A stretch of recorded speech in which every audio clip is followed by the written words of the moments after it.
Good evening, everyone. Welcome to MeZooMin. It's a pleasure to have you joining us here this evening, and we also have a very special guest who's joining us this evening. You'll hear more about that in a little while when we welcome him on. For now, let me find out how our rabbis are doing. Rabbi Wahlberg, you have the floor. Rabbi Wahlberg is, Baruch Hashem, doing very well under the circumstances. It's just, I've given up trying to understand what we're living through. Yesterday, Rabbi Hauer, in his capacity as head of the OU, led a group of rabbis and lay leaders in a meeting with the Surgeon General of the United States. Surgeon General of the United States told us that the New York model has been the most successful model in fighting the coronavirus. That the lockdown and the masks and everything else is the only thing that has worked. Today, the Wall Street Journal had an op-ed that says the failed experiment of COVID lockdowns. So who are you supposed to believe? And then yesterday, the stock market went up several hundred points, and today it went down 800 points. Why? Then I read that the US government is borrowing trillions of dollars. Who does the government borrow money from? How does that work? I don't understand. We're living in what's called an open hafach. You know what we're missing most? I just read monkeys. We need more monkeys. No, I'm serious about this. We don't have enough monkeys to experiment on. So does somebody want to tell me what's going on in this world? I don't even know what's going on right now.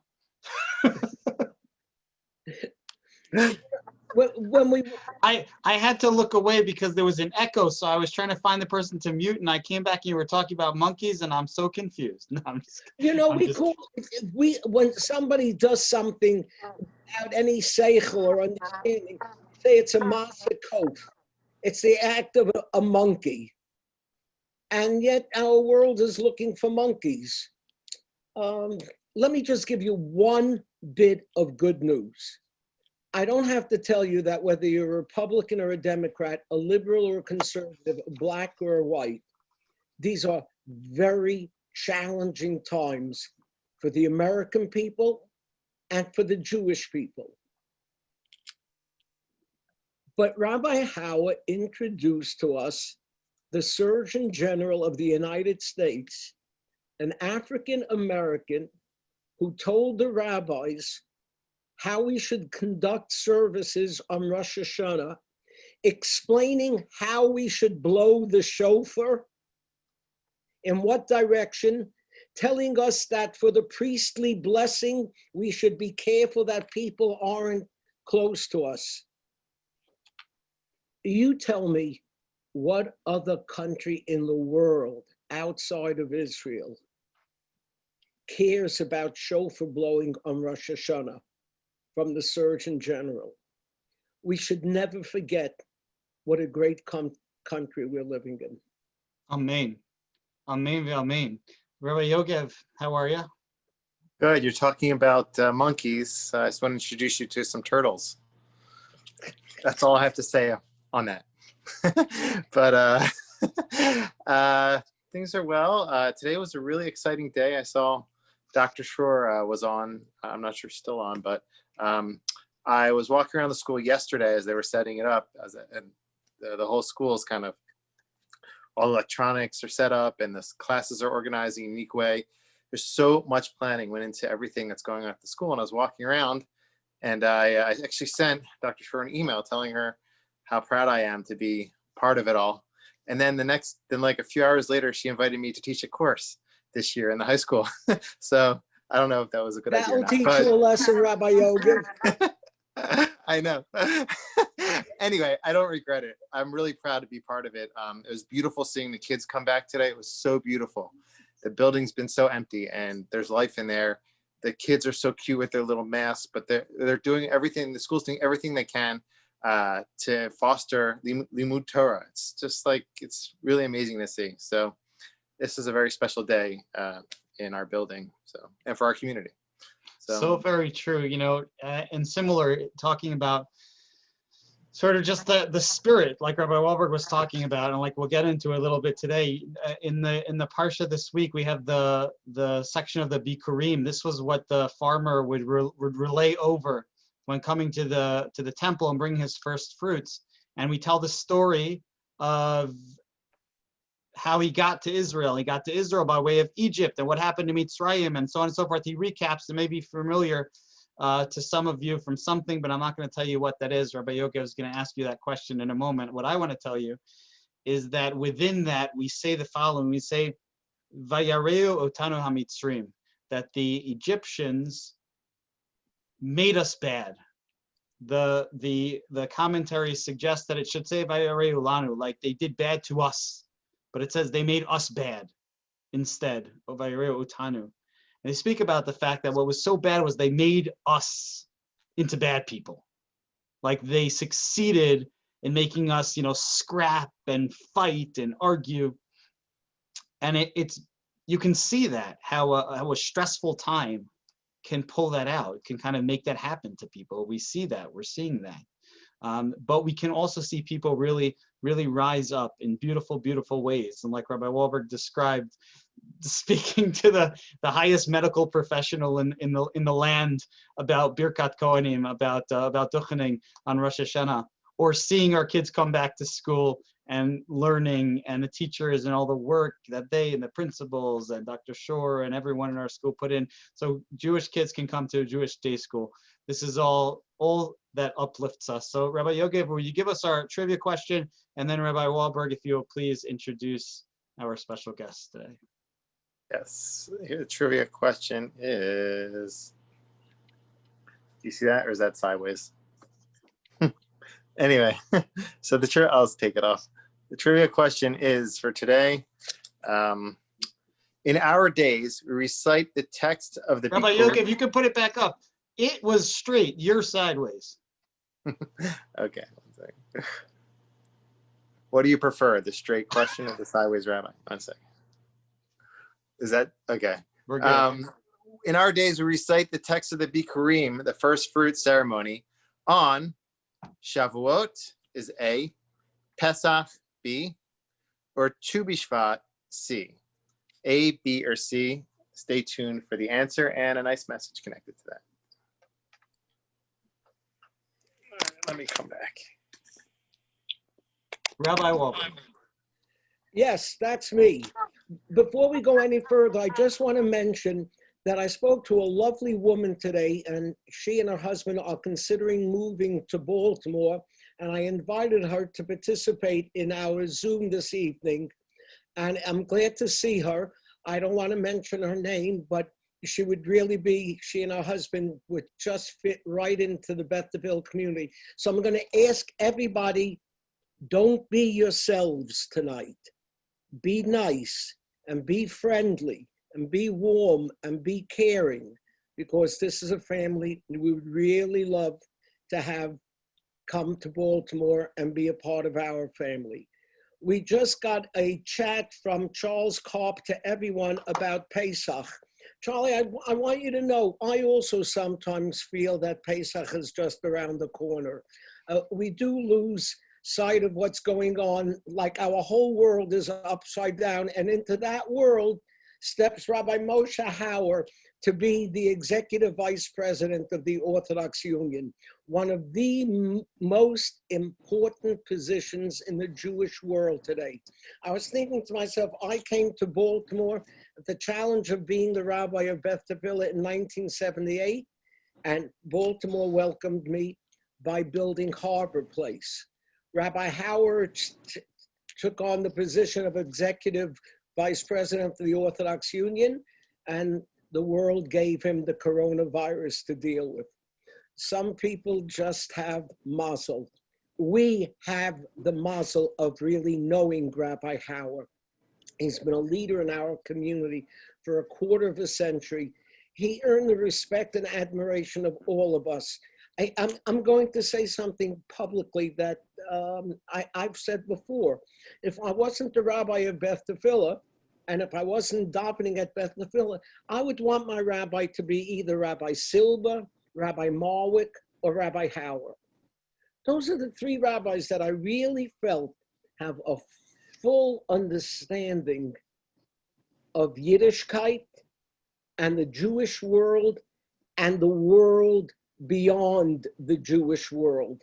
And for many rabbis, there is no world beyond the Jewish world.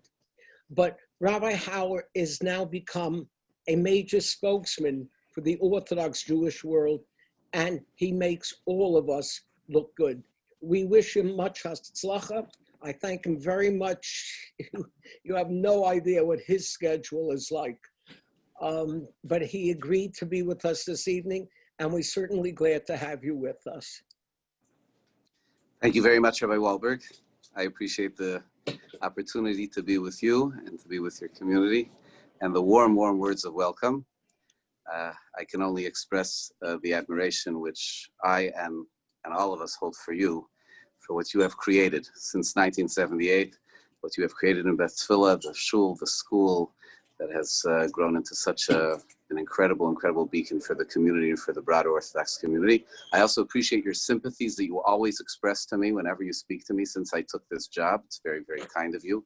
And it really makes me feel very committed to my new position, or that I should be committed to someplace else. I want to tell you, just as a symptom of what we're going through, I am speaking to you from the corner. It's not my usual spot, from the corner of a small wedding hall in New York. My nephew is getting married tonight. Oh. When I accepted to do this, he was scheduled to get married a different night. They have changed venues and dates several times. This is the nature of our time right now. And what makes this just one constant redirect, one after the other. Rabbi Hauer, let me ask you, how is the Orthodox world dealing with this? The coronavirus had a devastating effect on large segments of the Orthodox community. Thank God, not here in Baltimore, and that was due to the position that you and other Orthodox rabbis took, which was a very strong, healthy position about what our behavior should be. But generally speaking, how is the Orthodox world dealing with the coronavirus with Rosh Hashanah just around the corner? The preparations for Rosh Hashanah, the planning for Rosh Hashanah, there's frankly a variety.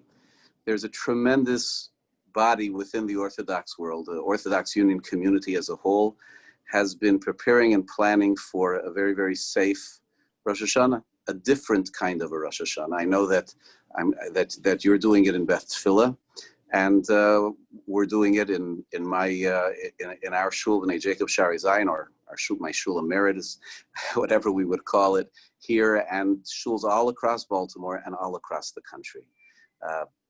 Shuls are preparing for Rosh Hashanah, where they're dividing up.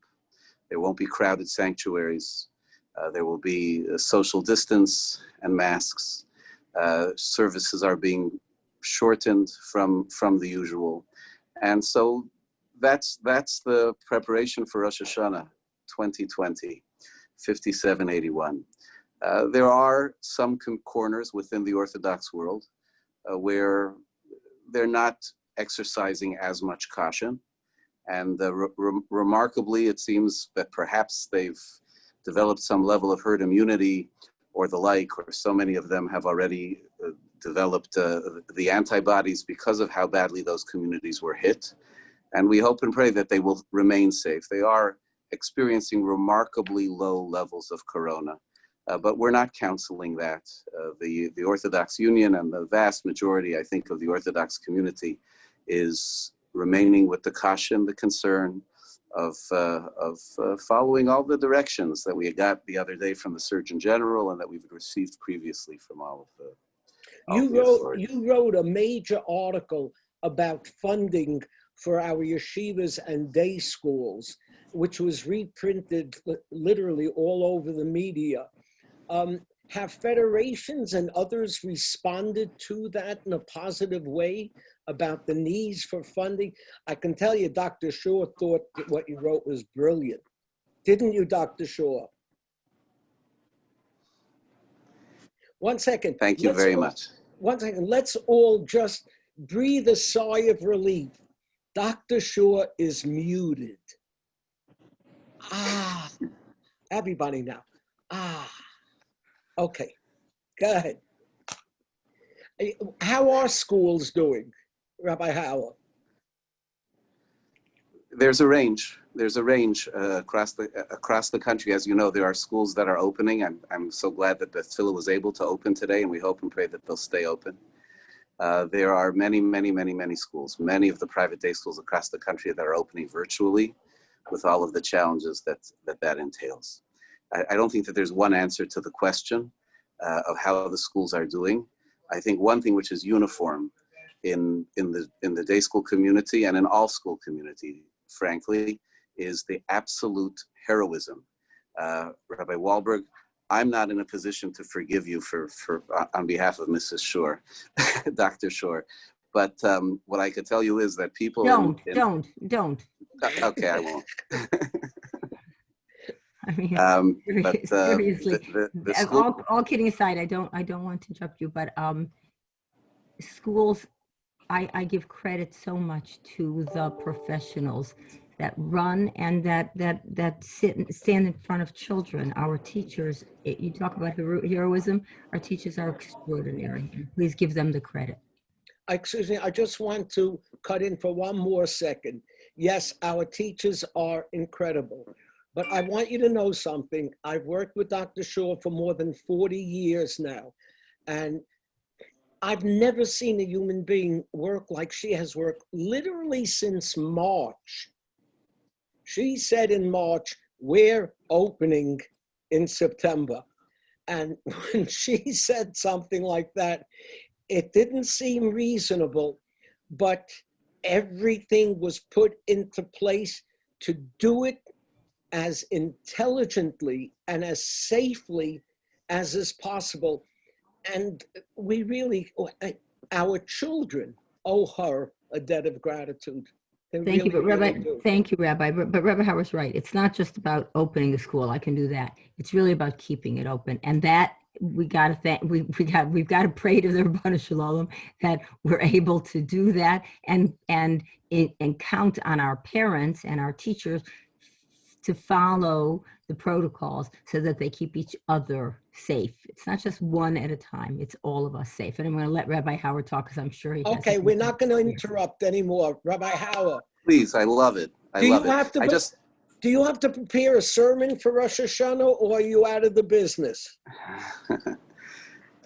Thank God. I have I have plenty of opportunities, God willing. So there's still some preparation to do.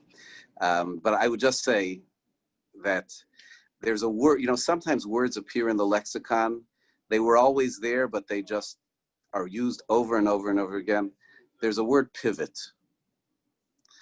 Pivot used to be maybe a tool or an item or a move on a basketball court. That word has become such a part of the lexicon of any Jewish leader, of any rabbi, of any school principal and director. I would still take off my hat for Dr. Shore, as well as for all of the teachers. But how many times did your plans change? How many adjustments did you have to make? How many plans did you have to rip up and draw up new ones? It's been an amazing period of intensity, always changing, always a redirect. It's exhausting. And I wish you strength. Hashem should give you strength, and Hashem should give you a much, much more relaxing year than the past year was. God willing, and all of us. Rabbi Wahlberg, did you notice the Surgeon General's discussion of Tashlich? Yes. It was unbelievable. Wasn't it an amazing thing? It's unbelievable. He was telling us that we've been doing it wrong. Yeah, it was. He said everybody has to bring their own bread. It's like the first BYOB tashlich that I ever heard of. It was really something. He's a real gentleman. He's a real gentleman and very, very, very fine and a fine physician, you know, the nation's doctor. I was so impressed with how he prepared and how his Yes. staff prepared him to be able to address the community. It was really a beautiful thing. And I think you said it right. Only in America we should count our blessings, really.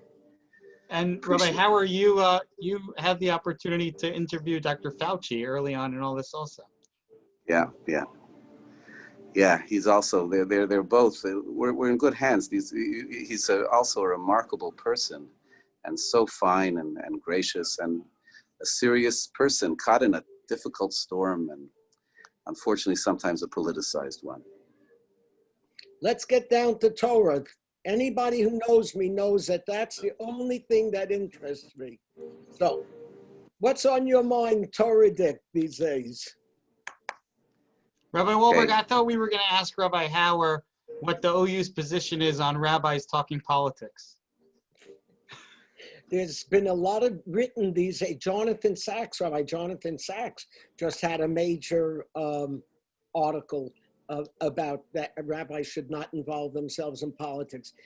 The only thing about that bothers me is they didn't say these things until recently. When I spoke against Barack Obama, nobody said to me the rabbi shouldn't be involved in politics. But if I say something that people from the Trump side of the fence don't agree with, they take tremendous exception to that. So I have decided that I am going to only discuss politics with people who agree with me. And also, rabbis can talk about rabbis speaking about politics. So Yes, right. Okay, Rabbi Hauer. Okay, so I wanted to share with you a thought of Torah, that is I think a good image for us to have in our minds around Rosh Hashanah, in the midst of Rosh Hashanah. The symbol of Rosh Hashanah, as we all know, is the shofar. And the shofar is traditionally traced to the ram's horn, the ram that was offered in place of Yitzchak, in place of Isaac at the time of Akeret Yitzchak, the ram's horn that got stuck in the thicket and was offered ultimately, that ram, as a replacement. That horn, that shofar, occupies such an outsized position within Jewish ritual. There's a day when people come to the shul, people who don't have a chance to visit it all the time on a regular year. The shofar is like that clarion call that they come for. It's so significant, and yet what is it? What is it? The ram's horn, the part that was stuck in the brush. So I want to try to share with you a vision of this, an image of this, which I have found personally meaningful, and I think is in a certain sense a very, very good image and a vision for us for this unusual time that we are experiencing now. You see, let's put ourselves for a moment in that position of the ram's horn. Excuse me, by the way, if you're getting a little background music, I hope it's adding some effect, but it's filtering in from the wedding hall. The ram is roaming around there on Mount Moriah, innocent. It probably saw some berries there in a bush. It sticks its head in, it goes to munch on something, to eat something, and then it tries to lift its head. And it lifts its head and it finds that it's stuck. Those horns, those big ram's horns that are on top of it, got stuck in the brush. What did it do? What do you think that ram did? So it started tugging its head this way and that way to try to pull itself loose. And you know what happens when you do that? It just got more and more entangled, to the point that it was hopelessly stuck in that thicket, stuck in the brush. And lo and behold, it's there just when Abraham needs it, to bring it as an offering in place of Yitzchak. So what's the significance of the horn? The horn that got stuck there in the thicket. Was that ram stuck? Was it stuck there? Oh my goodness, like you get a flat tire on a highway someplace. What am I doing here? I'm stuck. Our sages have a tradition, which we're taught in Pirkei Avot. And that is that there were certain things that were created at the very beginning of time because they were so fundamental. They would play such a significant role ultimately. And one of them, the sages say, that was created on Friday afternoon, late afternoon, just as the sun was going down on that first Friday of creation, was Elo Shel Yitzchak, this ram. It was created from the beginning of time for this moment in time. There are many rams in the world. This was one ram that would be memorialized, that would be used forever. In a different place in the Midrash, it describes how each piece of this ram played a role ultimately in the symphony, really, of Jewish history. Every part of it, but the ram's horn. And you know what that ram was doing?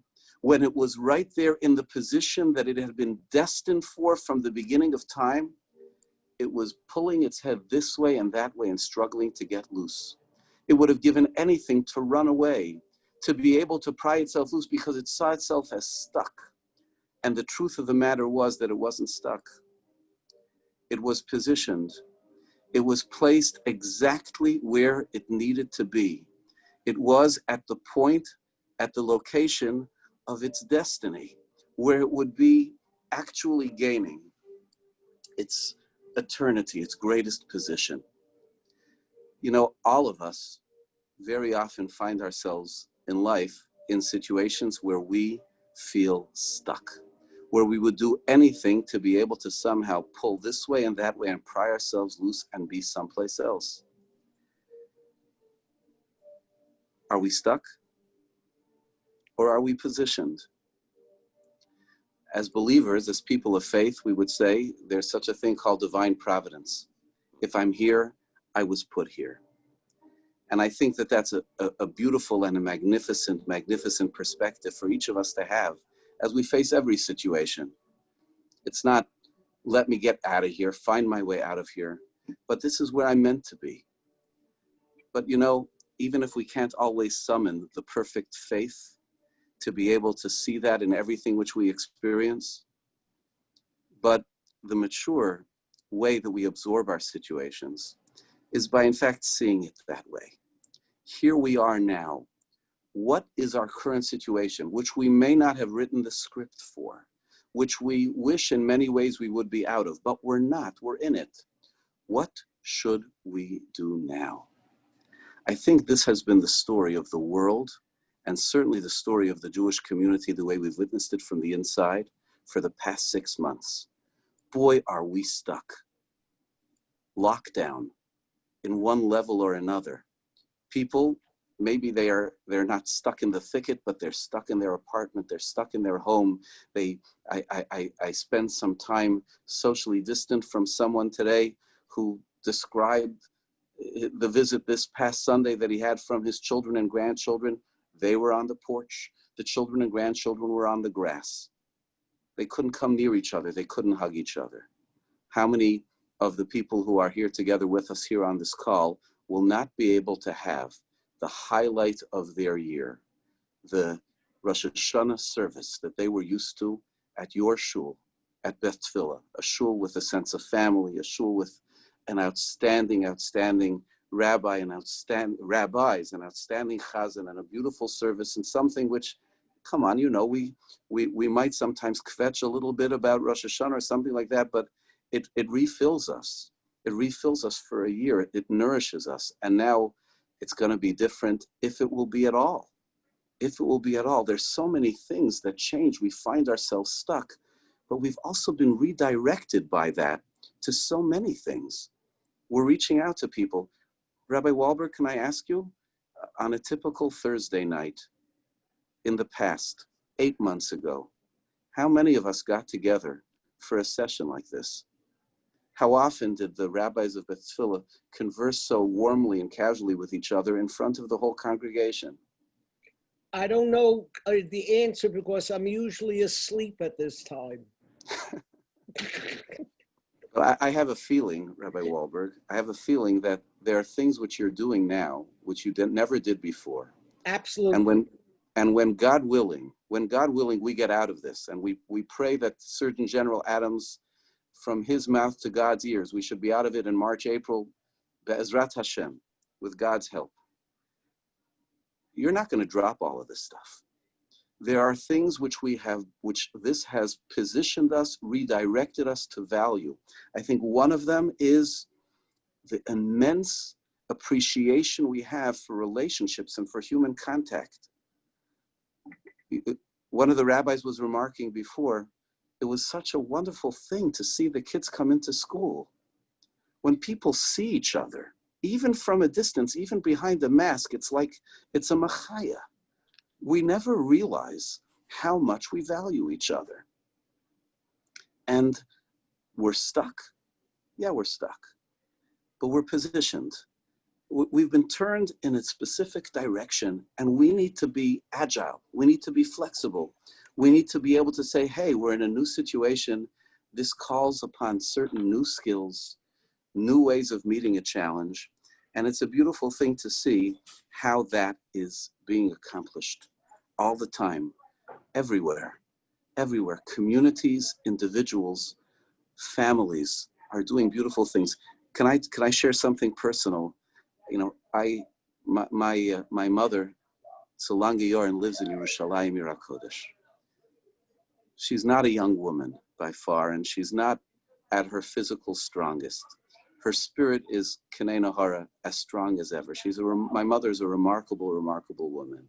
And I speak to her every day for years on the telephone, every day except Shabbos. For the past months, my mother's a teacher of Torah. On Sunday mornings, she has a Zoom chavruta with my daughters, teaching them the Haftorah from the day before. Now that never happened before. We never did that. We spoke to her on the phone. It's not going to stop. God willing, when my mother's able to come out, when she's able to have company, it's not going to stop. We've discovered new things. We cherish things that were in front of our faces, but we completely forgot about.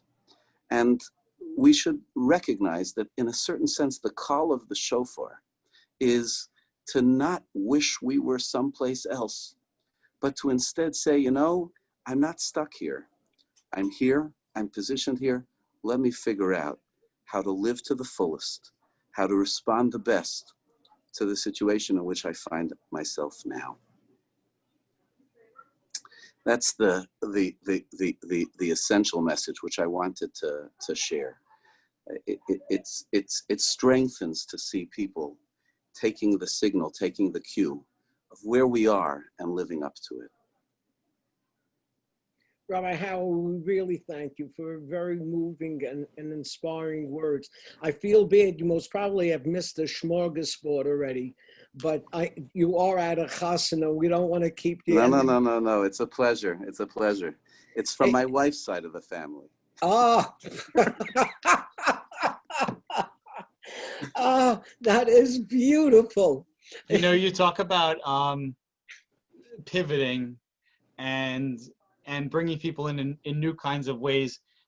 You couldn't say it probably because you're not supposed to, but we can say that what the OU has done over these recent months has been tremendous, absolutely tremendous, with a daily email that goes out with all kinds of chizuk and all kinds of ways of bringing people in. That's true. You know, I imagine if the OU, and we say this about some things we do in our shul now also, you know, if the OU had just had this idea, you know, in a normal year, hey, let's start sending it. Oh, what? No way, that's crazy. What are you doing? Like, what do people need this for? What do you say? You know, and we see that for a number of things in our show. If we would have suggested, as you said, you know, hey, Thursday nights, let's get together and we'll join on the screen together. You know, these are things we wouldn't have done in the past. But it's that happens to be, it's very true. You should know in the conservative and reform movements, a lot of synagogues have dropped out of the overall communal organization representing them. What do we need them for? What do they do for us? Nobody in recent years, with the Jewish Action and all of the other information that comes from the Orthodox Union, nobody questions why we need them. They now fill a very, very important role in our communal lives as Jews. It's very encouraging for me to hear that from you. I appreciate it. There's so much to do. The Jewish world has a lot of needs, and we do so much better when we're able to somehow do it together as a community. We have found a tremendous amount of strength in the communication of a community together in dealing with this. And hopefully we'll be able to do it to build good things, great things, not just to react to crisis, I want to conclude on a cheerful note. Rabbi Hauer mentioned that he has time for us because the wedding is from his wife's side of the family. The classic story of that in my family is shortly after we got married, Sherry was going to make chopped liver, and she took out this piece of liver and put it in the oven. And then she said, it looks a little green. I wonder if it's okay. I said, I'm calling my mother before Shabbos. You get on the phone, ask her what she thinks. And she got on the phone and she said, I'm making this liver, but I'm making myself some liver, but this piece looks a little green. Do you think I can, it's okay? She said, yeah, go ahead. You broil it. It'll be fine. Well, about 10 minutes later, Sherry picked up the phone and said, Mitchie, the liver is ready. And my mother said, Mitchie, you're eating it? No, don't you eat. True story. Great. We all have our family gems. We have a Beth Tefillah family filled with gems. As I look around, the people who are connected here, it's just such a wonderful group of people. I mean, literally, each and every one of you are just mwah. And we're very, very fortunate to have you. And some of you might even know the answer to the quiz. Rabbi Yogev? Yeah, seems that mostly everybody knew the answer, who answered correctly, meaning everybody answered correctly. The answer is Passover. So you could have thought it was Shavuot because we bring the first fruits on Shavuot. We start bringing them in. You might have thought it was Tu B'Shvat because it's fruits, but it's Passover.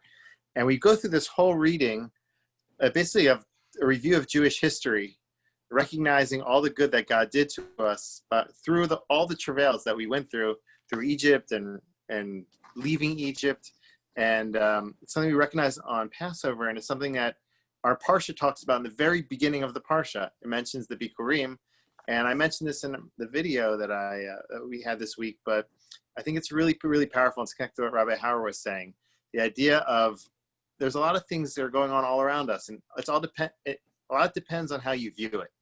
And I think our Parsha lists a lot of curses later on, but it opens up with the Bikurim, giving thanks, and it's telling us to see things through a certain perspective.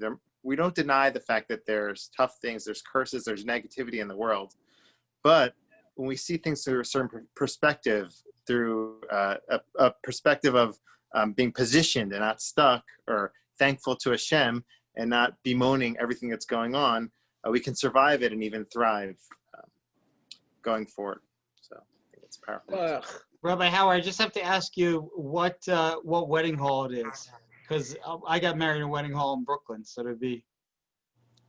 It's actually the Woodmere Country Club. Oh, I thought you said. Got it. Okay, stop. Yeah, that sounds like a kind of place we couldn't have afforded. I don't know. No, that's a very popular venue in the 5 towns. Yeah. Exactly. It sounds like a place we could not have afforded. We really are grateful, Rabbi Hauer, not just for everything you're doing, but for joining us here this evening, and especially for coming in and joining us in the midst of the wedding and all that's going on. We want to thank everyone for joining us here this evening. We will, in a moment, we will stop recording, and those who want to stay afterwards in the after party are welcome to do so, but we'll dismiss our guests, and we'll dismiss Rabbi Hauer from joining us. And thank you. Thank you very, very much. And as we like to say from our living room to yours, and I guess in this case, a wedding hall in New York to yours as well. Be well, everyone. Take care. Bye. Mazel tov. Thank you. Shar kach. All right, so we will stop our recording, and if anyone has any comments or questions or that they'd like to share, we are here and can get our attention. I see Rabbi Wahlberg on the phone. That means that Dr. Schroer is gonna, there it is. That's when Rabbi Wahlberg goes on the phone, about 5 seconds later, Dr. Schroer picks up the phone. Anyone? We're not talking to each other. The truth is, I meant to call Rabbi Hauer just to thank him. Of course we're talking to each other. What do you mean? When I call Rabbi Wahlberg, whenever I call Rabbi Wahlberg in the middle of a meeting, I always tell him, okay, listen, mute the computer. I've got something to say. We were telling each other that we thought that was a terrific Dvar Torah, that we were it was really a wonderful message to send to our people. We're not stuck. We are here for a reason, and we are ready to pivot and make the best of it, as Linda just put in the. It was a great Dvar Torah, and Rabbi Hauer's Dvar Torah was good also. No. Let me take it a step further and tell all of you honestly. Rabbi Hauer is from what's called the ultra-Orthodox community. If there is a future within the framework of the Jewish community, that's what the ultra-Orthodox community has to look like. That's how the ultra-Orthodox community has to think. Not a separatist concept. But so are we to expect lots now that you told us Rabbi Hauer is from the ultra-Orthodox community and how fondly you think of him, are we to expect positive messages about the ultra-Orthodox community? Don't hold your breath, Rabbi. Yeah, no. As soon as I finish the congratulations speech I'll give when Trump is reelected, I'll speak nicely about the ultra-Orthodox community as well. So I have to be concerned about that. I don't know. You know what? I don't think, my opinion, Rabbi Hauer is not the ultra-Orthodox community. Well, he's the OU.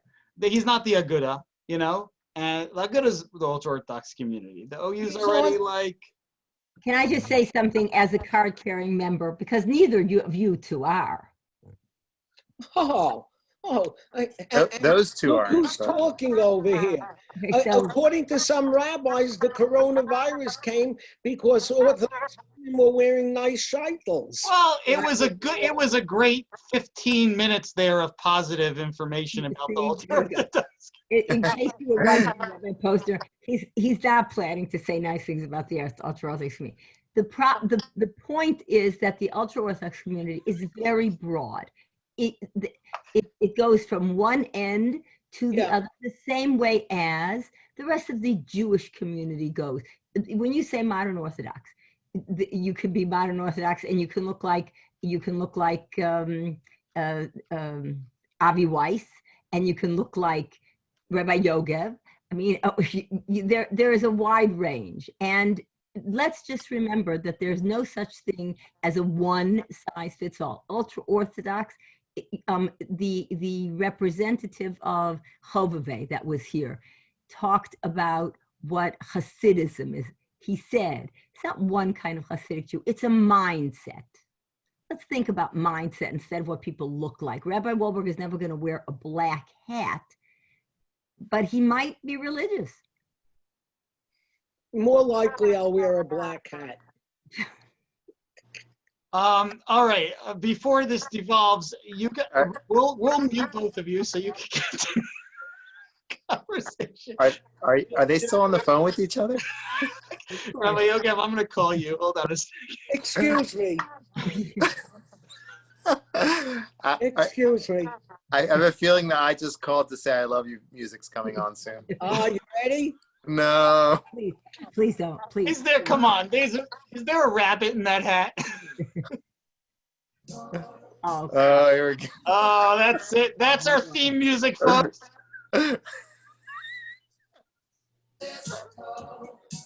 There we go. That captures Rabbi Wahlberg. A black cat bopping to the tune of I Just Called. Go ahead, Bob.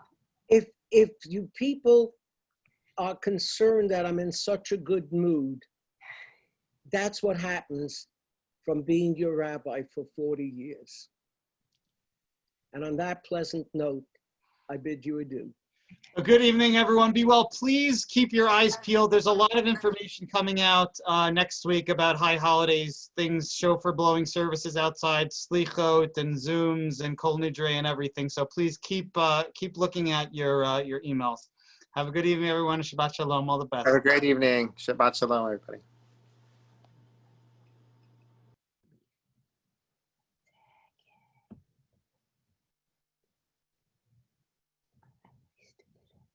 Cursor doesn't go where I want it to go.